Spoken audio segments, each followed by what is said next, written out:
यही कुछ बॉक्स इस में लगा के हम बजाने वाले हैं। देखते कितना आवाज़ गूंजता है इस घर में।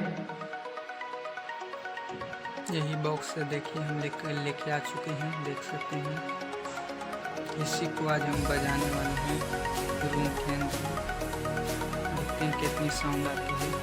अब देख सकते हैं हमने सेटिंग कर दी है।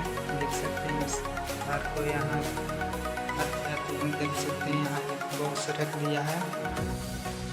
अब इस बॉक्स को हम बजाएंगे उस हाथी से। चलिए चालू करते हैं। देखिए यहाँ से हम तार जोड़ेंगे तो वहाँ ब्लूटूथ बोलेगा।